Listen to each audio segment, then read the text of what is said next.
आमच्या चॅनलवर नवीन असाल तर सबस्क्राईब बटनावर क्लिक करा आणि बेल आयकॉन प्रेस करा। ज्यांचा वाढदिवस असतो तर त्या व्यक्तीने वाढदिवसाच्या शेवटी उपस्थितांचे आभार व्यक्त कसे करावेत याबद्दलची माहिती या व्हिडिओच्याद्वारे मी आपल्याला देतोय। तत्पूर्वी माझ्या निवेदक विठ्ठल पवार या यूट्यूब चॅनलवर आपण नवीन असाल तर माझ्या यूट्यूब चॅनलला आपण सबस्क्राईब करा, लाईक करा, शेअर करा आणि कमेंट्स करायला विसरू नका। चला तर पाहूया ज्यांचा वाढदिवस आहे त्या व्यक्तीनं उपस्थितांचे आभार कसे मानावेत याबद्दलची माहिती या व्हिडिओच्याद्वारे मी देत आहे। तरी ते आपण लिहून घ्या, पाठांतर करा आणि प्रभावीपणे त्याचं सादरीकरण करा। तर चला तर पाहूया।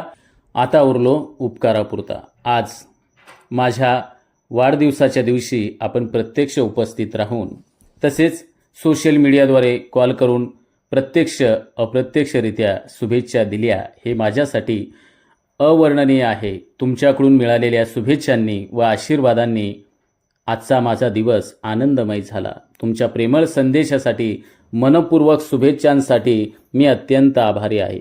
माझ्या वाढदिवशी सर्व शुभेच्छांसाठी मनपूर्वक धन्यवाद। तुमच्या प्रेमाने व आशीर्वादाने माझा दिवस विशेष झाला आहे। तुमच्या शुभेच्छांसाठी मी अखंड ऋणी राहील। तुमचं प्रेम व आशीर्वाद असेच कायम राहू द्या। पुन्हा एकदा उपस्थित सर्वांचं मनपूर्वक आभार व धन्यवाद। अशा रीतीनं तुम्ही उपस्थित व्यक्तींचे आभार मानू शकता। तसेच एक दुसऱ्या पद्धतीने देखील उपस्थितांचे आभार तुम्ही सोशल मीडियाद्वारे त्यांना हे पाठवून आभार मानू शकता। एक दुसऱ्या पद्धतीनं, याच पद्धतीनं परंतु दुसऱ्या रीतीनं असं देखील आपण कवितेच्या रूपानं आभार माना। देणाऱ्याने देत जावे, घेणाऱ्याने घेत जावे, घेणाऱ्याने एक दिवस देणाऱ्याचे हातच घ्यावे या उक्तीप्रमाणे आज आपण मला माझ्या वाढदिवसाच्या निमित्तानं शुभेच्छांचा वर्षाव करत जे मला भरभरून प्रेम दिलं हे माझ्यासाठी प्रेरणादायी आणि अमृततुल्य आहे।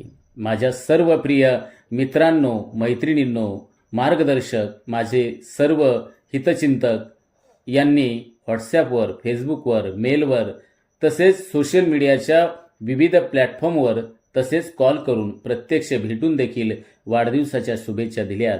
हे माझ्यासाठी अत्यंत आनंदाची गोष्ट असून आपली मैत्री माझ्यासाठी लाख मोलाची आहे। ती जतन करणं हे मी माझे परम कर्तव्य समजतो। मी आपला शतशः आभारी आहे। आपल्या ऋणात राहणं मला सदैव आवडेल। हेच प्रेम, हीच आपुलकी कायम ठेवाल ही अपेक्षा या प्रसंगी व्यक्त करतो। आपला टिंबटिंब अशा रीतीनं तुम्ही उपस्थित सर्वांचा आभार अशा रीतीने व्यक्त करा।